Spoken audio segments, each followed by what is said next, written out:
If the killing curse is unblockable, leaves no wound behind, and ends a fight instantly, why does almost nobody in 7 books of wizarding warfare use it constantly? Dark wizards, Death Eaters, people who made peace with a life of crime long ago keep reaching for Crucio or a knife when the perfect weapon sits right there in their wand hand. None of this is a request for more murder in a children's fantasy series, but it's a flag on an inconsistency, because the wizarding world built an ideal weapon and then mostly left it in the drawer, and that deserves a proper explanation. Getting there means starting with the backstory, because the reason this spell is illegal in the first place turns out to be more interesting than the ministry doesn't like murder, which is, credit where it's due, a reasonable stance for government to take. The killing curse is one of 3 unforgivable curses, alongside Crucio, which tortures, and Imperio, which lets the caster control someone else's body like a puppet. Dumbledore's own annotated notes on the tales of Beetle the Bard give the year all 3 were officially classified as unforgivable. 1717. This was when the strictest penalties were attached to their use. Here's the detail that actually got a laugh out of me. Azkaban, the prison meant to enforce the life sentence attached to these curses, wasn't established until the following year, 1718, under Minister Damocles' Rowell. A full 12 months passed with a law in the books promising life imprisonment, and no prison yet built to deliver on it, which raises an obvious question about what happened to whoever got caught in that gap year, one that nobody in the wizarding world ever seems to have answered.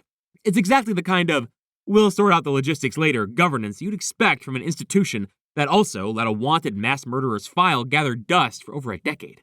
While we're talking origins, the incantation itself deserves a proper look, because it isn't just spooky nonsense syllables strung together for effect. Rowling has explained in interviews that Avada Kedavra comes from an ancient Aramaic phrase, and remarkably, it's the actual origin of the Muggle stage magic word abracadabra, which translates roughly to, let the thing be destroyed. Healing was the original purpose, with the thing referring to whatever illness a healer wanted gone, and Rowling simply swapped that thing for the person standing in front of the caster instead. Either that's a brilliant piece of etymological reworking, or a deeply unsettling one, depending on how much you enjoy knowing that your uncle's Christmas party trick shares a linguistic ancestor with the worst curse in the series. She's pointed out something else, too. Kedavra echoes the Latin root for to fall, the same root that gives English the word cadaver. The curse's own name is quietly announcing what it does. Not everyone treated these curses as beyond the pale either, and that's worth sitting with. Salazar Slytherin wrote about the unforgivable curses in his own spellbook, and reportedly believed students should learn to use them, on the grounds that in his era, they simply hadn't been classified as unforgivable yet. What that tells you is that unforgivable isn't some cosmic property baked into the spell itself. It's a legal label, stamped on centuries after the curse was presumably already in circulation. And that distinction matters every time a character in this franchise talks about a curse being evil, as though it were a law of physics, rather than a decision made by the ministry. With the why is it illegal question settled, the real question comes into focus. Given that plenty of characters here clearly don't care about being law-abiding citizens, why don't they use it constantly anyway? The instinct is to treat the killing curse as some universal cheat code. 2 words and a pointed stick, and the problem's solved. But the books say otherwise. And the person who tells us so is, brilliantly, a Death Eater in disguise teaching a room full of 14-year-olds. Barty Crouch Jr., wearing Alistair Moody's face and eyeball for the year, puts it to his defense against the dark arts class like this. Avada Kedavra is a curse that needs a powerful bit of magic behind it. You could all get your wands out and point them at me and say the words, and I doubt I'd get so much as a nosebleed. A wonderfully backhanded way to inform a classroom of children that most of them, magically speaking, are not up to the task of murder. Small mercies. Raw power turns out to be only half the story, though, and most Death Eaters aren't underpowered anyway.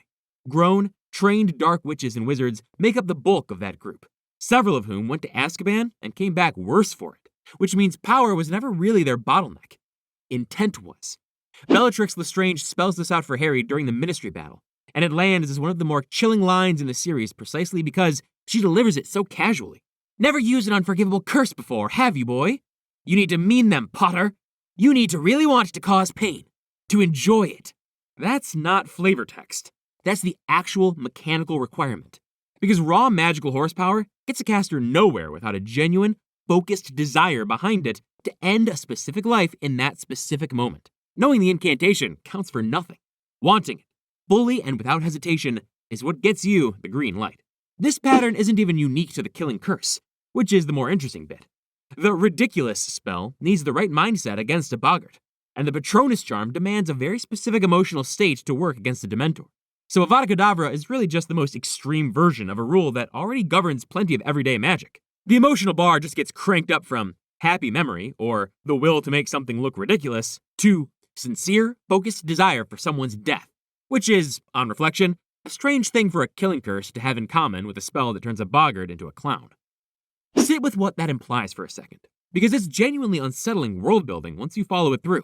Every successful cast of the killing curse in this series required its caster, in that exact instant, to sincerely and completely want somebody dead. Not, this problem needs solving. Not, this is regrettably necessary. But pure, unclouded desire for a person's death. That's not a small threshold to clear, even for people who've thrown their lot in with a genocidal snake-faced landlord. And it's exactly why being able to want someone dead enough to succeed, and being willing to admit you want someone dead, turn out to be two very different lines to cross. Not every Death Eater is Voldemort, and that's the next piece of this puzzle. Bellatrix doesn't count either, and this is said with genuine respect for a well-written villain, since she's evil through and through, no notes, fully committed. Plenty of the rank and file signed up for other reasons. Ambition, fear of what happens if they refuse, family pressure, plain peer pressure, which feels somehow more embarrassing when the peer group wears skull masks. Complicit in awful things, certainly. But complicity and the capacity to sincerely want to kill one specific person in one specific moment sits at very different heights. And casting the curse properly demands crossing that exact line regardless. For a wizard who joined the cause out of fear rather than genuine bloodlust, that's an enormous emotional ask. Because standing around ominously at a rally is one thing, and looking someone in the eye while meaning their death badly enough for the universe to cooperate is another entirely. A social cost layers on top of the psychological one, and it shows up even in a criminal underworld already comfortable with cruelty. Casting this particular curse functions as a kind of self-declaration, an admission to the caster, as much as anyone watching, that they've crossed from morally compromised into irredeemable. And alternatives exist for anyone who'd rather not make that admission. Intimidation works. Coercion works. Non-lethal curses work. Getting what you want through any of those doesn't demand the same moral surrender, and plenty of dark wizards will take that route given the option. Because ending a life is final in a way that even hardened criminals hesitate over. Strange detail to find buried in a wizard franchise, that evil here rarely comes cheap, but there it is. Social stigma clearly isn't enough of a deterrent for the truly committed, and that's where a more concrete cost enters the picture, one that's mechanical rather than moral. Dumbledore lays out the wizarding world's understanding of murder and the soul in a conversation ostensibly about Horcruxes that applies just as well here. The soul is supposed to remain intact and whole. Splitting it is an act of violation. It is against nature. When asked how such a violation is achieved, his answer doesn't soften anything. By an act of evil, the supreme act of evil. By an act of evil, the supreme act of evil. By committing murder, killing rips the soul apart. Voldemort treats this as a feature rather than a bug, wanting his soul in pieces so fragments of it can hide inside objects and make him extraordinarily difficult to kill for good. A long game that deserves a grudging nod on pure logistics, even while the whole project remains morally repellent. For nearly everyone else on his payroll, though, tearing your own soul apart isn't the goal. It's an unpriced cost bundled into every successful cast. Using the killing curse doesn't leave a soul in its previous tidy condition, since murder generally destabilizes it, and this curse is murder with every other step stripped away. Most Death Eaters aren't making a calculated trade for immortality the way Voldemort is. They're just taking damage, permanent and unrepairable, to something they'd otherwise like to keep intact, which reframes reaching for Crucio instead as less about squeamishness and more about basic self-preservation. How an Avada Kedavra death actually looks to the outside world deserves a mention here too, and it's one of the eerier passages in the books. After Voldemort kills the Riddle family in Goblet of Fire, the in-universe police report reads like something out of a nightmare, with all the drama surgically removed. Doctors examining the bodies found no poisoning, no stabbing, no shooting, no strangulation, no suffocation, and beyond being dead, all three appeared to be in perfect health. The only anomaly anyone could find was the look of terror frozen on each face, prompting the frustrated police to ask, reasonably enough, who ever heard of 3 people frightened to death? That's the detail that makes this curse different from any ordinary murder, even to Muggle eyes. No evidence exists at all, which makes it forensically the cleanest possible killing, and somehow the most unsettling one. Because a spotless body wearing pure terror is exactly the kind of thing that produces very strange police reports. Pushback is needed here on the perfect weapon framing from the start, because once the actual failure points of Avada Kedavra get lined up, perfect stops holding much weight. No shield charm blocks it, true enough, and a spell with no conventional counter is genuinely rare in this magic system. But no shield charm doesn't mean no counter at all. A solid physical object placed in the curse's path absorbs it without issue. And Dumbledore spends a chunk of his ministry duel with Voldemort doing exactly that, conjuring statues to step in front of the curse on his behalf. Visible and slow enough to track, the bolt of light also just travels through open air, meaning anyone with the reflexes and the room to move can simply dodge it. And for a curse marketed as instant and inescapable, step to the left is an oddly effective rebuttal. Then there's the one true magical counter, the reason this entire franchise exists in the first place. Sacrificial protection. Born from Lily Potter's death for her son, created a charm powerful enough to send Voldemort's own curse rebounding back onto him. The only documented case of the killing curse being defeated by magic rather than physics. Whether that's the most romantic detail in the series or the most narratively convenient one probably depends on the day you're asked. One more counter deserves attention, and it's the one that gets less credit than it should for being genuinely strange. Priori Incantatem. When two wands sharing the exact same magical core, as Harry's and Voldemort's both do, carrying a feather from the same phoenix, Fawkes, get forced into a direct duel, the wands can abandon the usual rules entirely and start disgorging echoes of their own past spells instead. Dumbledore himself calls this the deepest sort of wand lore, something nearly impossible to study or predict, which is a polite way of admitting even the wand experts don't fully understand it. Nobody could plan around this. It's a freak accident of wand manufacturing that happened to save Harry's life exactly once, purely because Ollivander apparently doesn't keep detailed enough records of which phoenix donated which feather to which wand. The books themselves get oddly cagey, too, about pinning deaths on this curse by name. Green flashes light up the chaos again and again during the Battle of Hogwarts, but plenty of them never get definitively attributed to Avada Kedavra at all. Molly Weasley's duel with Bellatrix Lestrange makes a good example. The killing blow stays deliberately unspecified in the text, and readers have long debated whether Molly, who's characterized throughout as unwilling to touch an unforgivable curse, would have reached for this one specifically, or whether something like a forceful enough Expelliarmus did the job instead. Even in scenes stuffed with green light, the wizarding world seems almost reluctant to confirm exactly how often this curse gets used. And then, just to complicate the nothing can block this rule even further, Fantastic Beasts, The Secrets of Dumbledore, shows Albus and Aberforth Dumbledore jointly deflecting an Avada Kedavra aimed at Credence using some kind of combined protective spell. A second on-screen instance of this supposedly unblockable curse getting blocked, and one that doesn't obviously fit the rules established earlier, which suggests the franchise has some trouble staying consistent about what this spell can and can't do. Put all of that together, and the picture of Avada Kedavra shifts considerably. This isn't an unstoppable, no counterplay death ray.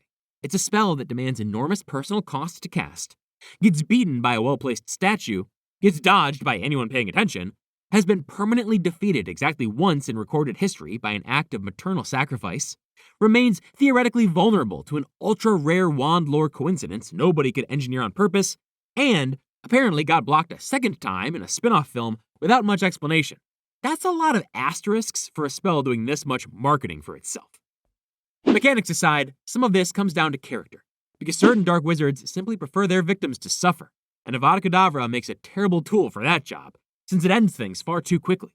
A sadist, and though Wizarding World has produced its fair share, doesn't get satisfaction from a swift, painless death, since that denies them the control, the fear response, the drawn-out spectacle of watching someone fall apart in front of them.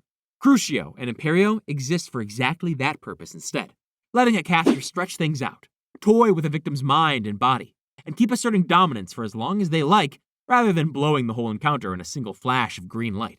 For someone who feeds on the process of cruelty rather than just its outcome, the killing curse works almost too well and far too fast to be the right tool for the job. A real case from the books illustrates this better than any hypothetical could. Alice and Frank Longbottom were tortured into permanent insanity by 4 Death Eaters using the Cruciatus Curse after the First Wizarding War, and they didn't die. They spent the rest of their lives in the Janus Thickey ward at St. Mungo's, unable to recognize their own son. It stands as one of the most horrific crimes referenced anywhere in the series, and it wasn't committed with the killing curse at all. Because for the people responsible, a dead Alice and Frank Longbottom would have ended the story right there, while a living, ruined version of them kept the suffering going indefinitely. That's not a lesser cruelty than murder.